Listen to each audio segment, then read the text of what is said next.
Seja muito bem-vindo, seja muito bem-vinda. Essa é uma live sobre SOP e infertilidade, como tratar. Bom, gente, esse é um conteúdo dedicado a ginecologistas, tá? A médicos, um conteúdo mais dedicado a médicos, para que eles possam atender melhor as mulheres com dificuldade para engravidar nos seus consultórios. Mas se você não é ginecologista, é um estudante de medicina, um residente em ginecologia obstetrícia, ou um colega médico especialista ou não, seja muito bem-vindo, seja muito bem-vinda, né? Afinal de contas, aprender não pesa nem ocupa espaço, né? E aproveita que esse conteúdo aí é de graça, né? E não paga nada. E quem não é médico, aproveita, né? Claro, a gente vou falar alguns termos técnicos aqui, né? Que pode ser que não esteja aí muito alinhado com o público leigo, mas pode ficar à vontade aí, tá? Como que eu faço o diagnóstico de SOP? Se ela tem todas essas nuances, né? Se a SOP não é só você olhar um ultrassom lá, e isso eu vou falar logo à frente, como que eu faço o diagnóstico? O ginecologista, ele atende muitas pacientes que ou já vêm com o diagnóstico de SOP, né? Ela fala, doutor, eu tenho SOP. Isso é bem comum. Ou que tem queixas que nos fazem pensar em SOP. E aí que mora o perigo, porque às vezes a gente é levado induzido ao erro, né? Em primeiro lugar, a gente precisa nos atentar se o diagnóstico dela está realmente correto, se o diagnóstico de SOP foi feito corretamente. Esse é o primeiro ponto. Por exemplo, você já deve ter atendido um caso assim, vou dar um exemplo aqui. Paciente de 28 anos, usa anticoncepcional desde os 16 anos de idade, porque tinha SOP. A paciente te fala que tinha uma menstruação muito desregulada quando tinha 16 anos. Então, o ginecologista falou, olha, tua menstruação é desregulada, você precisa usar um anticoncepcional para regular a tua menstruação. E para melhorar a pele também, porque ela também tinha algumas espinhas lá. Também, ele pediu um ultrassom transvaginal para verificar os ovários, para ver se ela não tinha SOP, porque ele desconfiou de SOP ali. E aí, qual não foi a surpresa? Que o ultrassom realmente mostrou vários ovários policísticos, né? Vários micropolicistos naqueles ovários. E aí, desse modo, o ginecologista deu o diagnóstico ali de SOP. Então, você tem SOP, síndrome dos ovários policísticos. Você tem ali um ultrassom com ovários policísticos e a tua menstruação está irregular, você tem SOP. Daí prescreveu o anticoncepcional, o que, de fato, resolveu o problema dessa paciente. Nunca mais teve irregularidade menstrual, menstruou igual um reloginho todo mês e a pele ficou linda. E a primeira pergunta que eu devo fazer aqui como ginecologista nesse momento é: quando essa paciente menstruou pela primeira vez? Quando que ela menstruou? Tinha 16 anos, com quantos anos ela menstruou pela primeira vez? Então vamos aqui considerar, como é um caso que eu inventei aqui, vamos considerar que ela menstruou a primeira vez com 12 anos de idade, né? Que é uma idade média ali, a maioria acaba menstruando nessa faixa de idade. Aos 16 anos, ela obrigatoriamente teria que ter ciclos menstruais regulares e os sintomas da paciente necessariamente fecham o diagnóstico para SOP e a ultrassonografia nessa paciente poderia ser utilizada dessa maneira para diagnosticar? Então vamos responder essas perguntinhas aí, né? Vamos então voltar um pouco sobre o que diz a literatura médica a respeito do diagnóstico da SOP. Atualmente, já tiveram outros momentos, né, de diagnóstico. Os critérios diagnósticos mais aceitos são os critérios que a gente chama de critérios de Rotterdam. Rotterdam é uma cidade da Holanda. Em 2003 foi feita lá uma conferência patrocinada pela Sociedade Europeia de Reprodução Humana e a Sociedade Americana de Reprodução Humana, e concluíram que o diagnóstico da SOP, nesse momento, deve estar fundamentado em pelo menos 2 de 3 critérios que eu vou citar agora. O primeiro critério é óligo ou anovulação, ou seja, ausência de ovulação ou pouca ovulação, né? E isso diagnosticado por óligo ou amenorreia, ou seja, é a paciente que menstrua com intervalos muito longos, né? Intervalos acima de 35 dias. Segundo critério, sinais clínicos ou bioquímicos de hiperandrogenismo, tá? Então, sinais clínicos, a gente sabe muito bem, a gente tem excesso de pelos, acnes, né, às vezes queda de cabelo, né, e para isso dá para usar também a escala de Ferryman-Galloway, que é uma escala visual de pilificação, e 3, presença ou não de ovários policísticos na ultrassonografia, excluindo outros distúrbios de excesso de androgênio, como, por exemplo, algum tumor produtor de androgênios ou por origem da adrenal. E esses critérios ultrassonográficos de ovário policístico, na época, foi definido como sendo 12 folículos na média dos 2 ovários, né? 12 folículos antrais na média dos 2 ovários, que seriam 12 em cada ovário. Ou ovários com 10 centímetros cúbicos de volume ou mais. Depois a gente sabe que isso mudou um pouquinho, por quê? Porque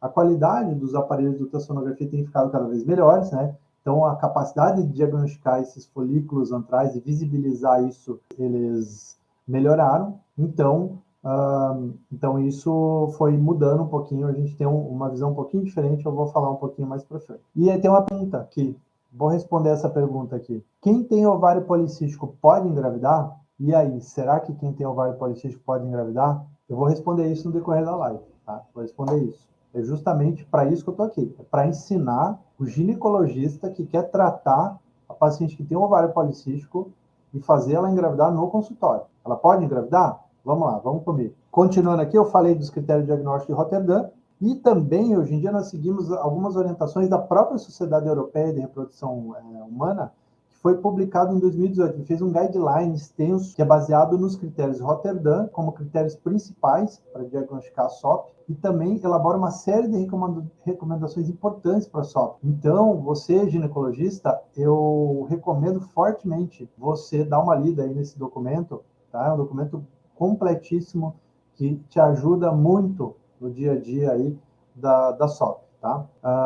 Eu não consigo, lógico, passar ele por aqui, mas é muito fácil, só você procurar lá no site da Sociedade Europeia, que é ESHRE, ESHRE, né, a Sociedade Europeia de Reprodução Humana, e você vai achar Guideline PCOS, Guideline para SOP em inglês, né? E segundo essa publicação, a gente não deve utilizar a ultrassonografia dentro dos primeiros anos após a menarca. Então, eu estou respondendo a minha última pergunta, tá? A gente deveria utilizar a ultrassonografia daquela maneira? Então, a gente não deve utilizar a ultrassonografia nessas pacientes que tiveram menarca nos últimos 8 anos. Porque nessa fase, obviamente, você vai ter uma incidência muito grande de falso positivo para SOP, porque a gente encontra muitos folículos, muitos ovários multifoliculares. Né? O que uma paciente que está na menarca, está na puberdade, né? O que ela apresenta? Vocês lembram quando vocês estavam na puberdade? Eu lembro, eu tinha muitas espinhas. Homem, lógico, tinha muitas espinhas, mas as meninas também tinham espinhas. O que é isso? Hormônios masculinos, andrógenos, androgênios. Eles estão sendo produzidos em uma quantidade maior, porque tem muitos folículos. Essas pacientes mais novas têm muitos folículos. Então, a gente não deve utilizar a ultrassonografia como critério diagnóstico nos primeiros 8 anos após a menarca. Também tem uma discriminação sobre o que é ou não menstruação irregular. Veja só, a gente acha irregular porque tem ali uma menstruação, né, um intervalo menstrual muito longo. Mas ali ele mostra detalhadamente. Parece uma coisa simples isso, mas quando você considera que a menstruação é realmente irregular, ao ponto de poder ser valorizada para ser critério como SOP, né? Você sabe isso? Então, nessa publicação, a gente também tem essa discriminação aí. E ela diz como? Ela diz lá que a irregularidade menstrual é considerado achado normal no primeiro ano após a menarca. Então, se a paciente menstruou a primeira vez aos 12 anos, até os 13 anos de idade, a gente não pode considerar a irregularidade menstrual como alguma alteração. E de jeito nenhum entrar com anticoncepcional para corrigir essa situação, salvo raros casos, tá? De 1 a 3 anos após, então passou o primeiro ano, agora a gente está um pouco mais à frente. 1 a 3 anos após a menarca, se considera normal intervalos menstruais de 21 até 45 dias. Então, se a paciente menstruar menos do que, um intervalo menor do que 21 dias, é anormal. Se ela menstruar no intervalo maior do que 45 dias, é anormal. Então, é isso que considera 1 a 3 anos após a menarca. E 3 anos após a menarca até a menopausa, se considera um intervalo normal de 21 a 35 dias. É o que a gente usa aí no dia a dia, né? Algumas variações de literatura, mas é o que diz aí o guideline da ESHRE, né? Ou você pode usar um outro critério, menos de 8 ciclos menstruais por ano, né? Então, hoje em dia, as pacientes usam muito aplicativos, né, de controle da menstruação, então elas têm esse controle, mesmo que elas não lembrem, elas vão lá e pesquisam e conseguem te informar isso, e é uma informação bem importante. Então, você veja aqui que o diagnóstico no adolescente não é tão simples, né, porque tem alguns fatores de confusão, e muitas vezes, como a própria publicação da ESHRE sugere, a gente deve aguardar um tempo para reavaliar. Então, se você não tem certeza desse diagnóstico, se não tem certeza que a paciente tem ou não tem SOP, é melhor esperar um pouquinho. Vamos dar um tempo para essa paciente, né? Vamos dar um tempo. A gente também tem que avaliar a parte hormonal, né? É importante a gente avaliar tireoide, prolactina, Fazer um teste oral de tolerância à glicose. Por que fazer teste oral de tolerância à glicose? Justamente por aquilo que eu falei da resistência à insulina, né? Então, ele é um teste que ajuda bastante nisso. Mas você pode, de repente, substituir o teste oral de tolerância à glicose por uma avaliação de hemoglobina glicosilada, por exemplo. Perfil lipídico, testosterona, né? Tudo isso a gente avalia na paciente com SOP para tentar entender melhor se realmente aquela disfunção hormonal é de origem ovariana ou se tem alguma outra origem. Então, excluir aumento de hormônio masculino de outras fontes. Como que a gente trata o ovário policístico? Que é a pergunta aí da live. Como tratar? Por que eu falei tudo isso até aqui? A gente precisa saber, precisa ter uma base. Não adianta eu só falar assim, olha, trata o ovário policístico com isso. Senão você vai continuar fazendo mais do mesmo.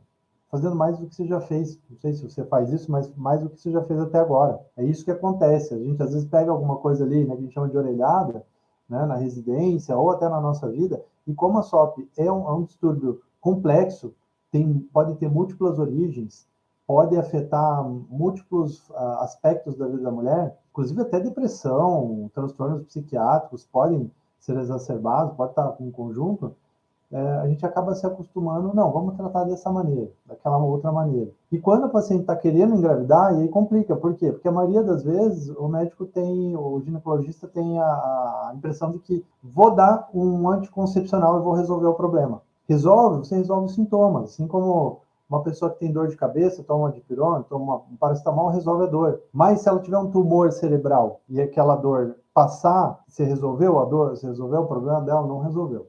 Né? Então, a gente tem que aprender a tratar o problema e direcionar para a queixa da paciente. Então, assim, tratamento de ovário policístico.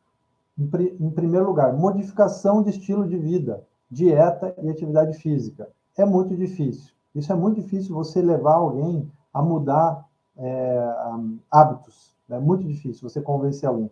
Então, muitas vezes, precisa até de uma equipe multidisciplinar, nutricionista, psicólogo, às vezes, né? A gente precisa disso. Muitas vezes até tem que recorrer a medicações que diminuem o apetite. Levando em consideração que a obesidade tem grande relevância na fisiopatologia da SOP, a perda de peso e a redução do consumo de calorias pode ajudar muito e até restabelecer a função ovulatória da paciente. Então, só a perda de peso pode restabelecer a ovulação. Só isso pode tratar a paciente. E muita gente pensa assim, não, tem que parar de consumir carboidratos. Se tiver um excesso de carboidratos, sim, mas só isso não é o suficiente. O que a gente tem aqui, até o próprio guideline mostra, que a gente tem que orientar 150 minutos de atividade aeróbica por semana. Isso vai dar mais ou menos 30 minutos por dia, de segunda a sexta. Então, 150 minutos de atividade aeróbica por semana, que inclusive é a última orientação da OMS como mínimo que todo mundo tem que fazer, né? Muita gente aí, como eu, deve estar dando risada agora. Redução de 5 a 10% do peso. Então, veja que não é muito. Isso é importante, inclusive, para você mostrar para o paciente, olha, você não precisa emagrecer horrores, você precisa, inicialmente, 5 a 10%. É uma meta alcançável, tem que ser alcançável. Não precisa dar um norte. É muito fácil falar assim, olha, emagreça, se vire. Não, não é assim. A gente precisa dar um norte alcançável. Redução de 500 a 750 calorias por dia. Hoje em dia, tem aplicativos que você consegue escanear o código de barras ali do alimento, ele já te dá a quantidade de calorias. Então, a paciente mesmo, se ela tiver, né, querendo fazer isso, ela pode se ajudar fazendo isso. Tá? Não é tão difícil. O difícil mesmo é sair dessa inércia, né, querer fazer e ir atrás. Então, modificação de estilo de vida, dieta, atividade física, por incrível que pareça, é o tratamento padrão ouro para a SOP, tá? Poxa, mas se me chamou para uma live para me falar isso, chamei. Isso é o tratamento padrão. Claro, agora eu vou falar do tratamento para quê? Para a paciente engravidar, né? Então, a gente tem aquelas pacientes que mesmo, e essa modificação, ela demora para acontecer, né? Quanto tempo uma paciente, ela não vai emagrecer em uma semana. Muitas vezes a gente, né, se ela tiver condições, a gente quer que ela consiga engravidar já. Lógico, se a paciente tiver com o IMC muito elevado, tiver com uma obesidade, a gente tem que realmente esperar o momento certo para ela engravidar, porque gravidez e obesidade, a obesidade é um fator de risco importante na gravidez, né? E pode levar a diabetes gestacional, pré-eclâmpsia, parto prematuro, baixo peso ao nascer. Então, muita coisa pode acontecer aí quando a paciente está obesa. Então, a gente precisa realmente cuidar disso e também não instigar a paciente a engravidar, não fazer um tratamento se ela tiver fora de condições para isso. Tem que ter essa responsabilidade. Mas, digamos que a paciente agora quer engravidar e você precisa fazer um tratamento para ela ovular. Por quê? Porque a SOP, como eu falei, ela é uma anovulação, ou seja, a paciente não engravida por um fator ovulatório, fator ovariano, é o ovário que não está funcionando adequadamente. Então, assim, muito obrigado pela presença de vocês e até uma próxima, tá? Um grande abraço aí para todos, até uma próxima, obrigado aí pela audiência. Até mais.